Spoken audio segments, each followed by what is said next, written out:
Today's video is an overview of my power and speed program. This is coming off, again, hopefully for you, you're coming off of 2 other programs that gets you to this point. The first one is hypertrophy, right? Get new muscle. Next one is strength. Make that new muscle strong. Next step, make that new strong muscle fast. Okay, also makes it very resilient.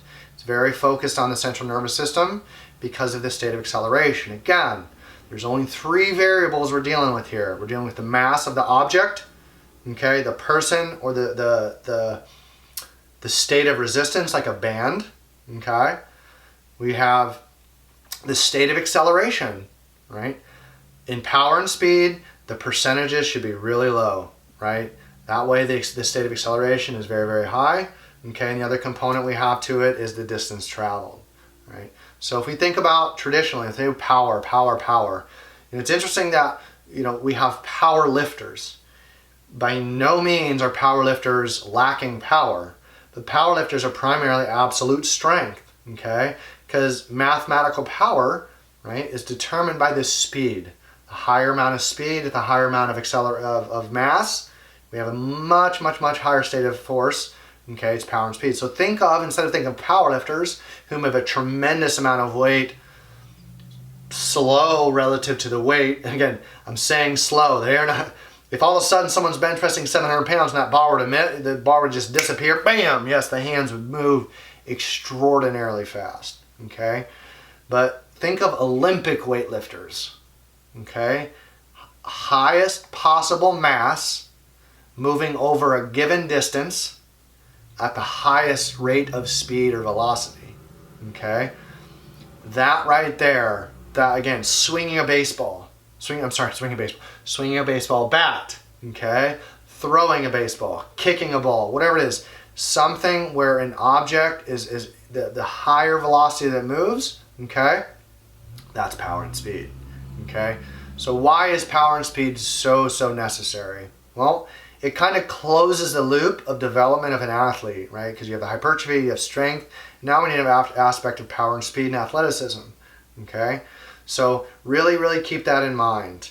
The percentages, they vary from person to person, but again, the percentage that I've given in my program are a starting point. It gives you a place to start. You're going to stay there, you're going to go up, you're going to go down. Throughout each set, the given reps and sets, that is an absolute. Keep the reps and sets. Manage your percentages, okay? Because we're trying to keep as high as possible, but low enough to keep that acceleration very, very high. You'll see, again, if you look at hypertrophy, look at strength, you look at the power and speed, you're going to see a shift in focus, right? Hypertrophy, very high volume, moderate weight. Strength, less volume, higher intensity, heavier weights. Power and speed, much less volume, okay? Very, very fast. Big rest periods, okay? Because when we're trying, again, here's the thing, right? And this is not to pick on CrossFit, but understand if you're dealing with like Olympic lifts, the snatch, the clean, whatever it may be, the intent is to do it the highest possible state of acceleration. Why? Because if you don't, you teach yourself to be slow, okay? And that is completely counterintuitive to power and speed. So power movements need to be done at a high velocity.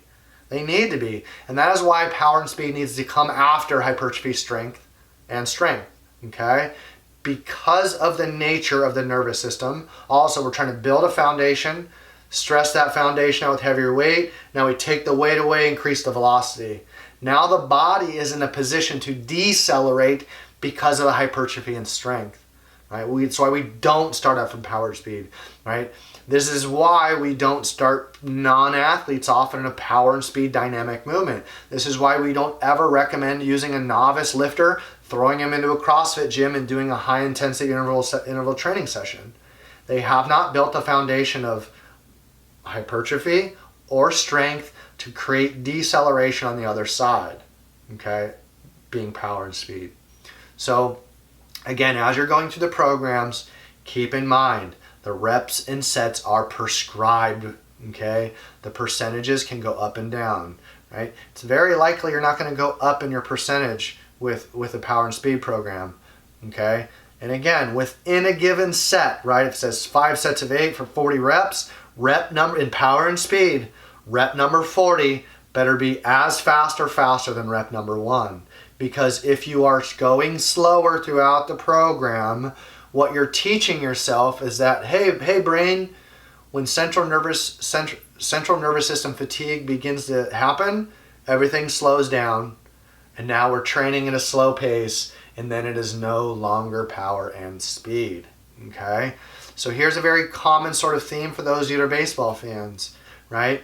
You get into spring training, perfect timing, right? Spring training players are starting to show up, pitchers, catchers, players, they're starting to swing, right? They're going to get that game speed back up. They're not lifting the weights like they used to in the same manner. It's power and speed. And so sometimes, not as much anymore, because Major League Baseball, as of now, for about 4 years, has mandated that a certified strength and conditioning specialist is in charge of the off-season and in-season weight room protocols for the Major League Baseball. So what you don't get is in the past, Ken Griffey Jr. or someone's like, he wasn't really the case. Like, oh yeah, the first couple weeks of the season are pretty rough for this pitcher, this hitter, because their bat speed isn't quite there. They hadn't sped themselves up in that power and speed protocols.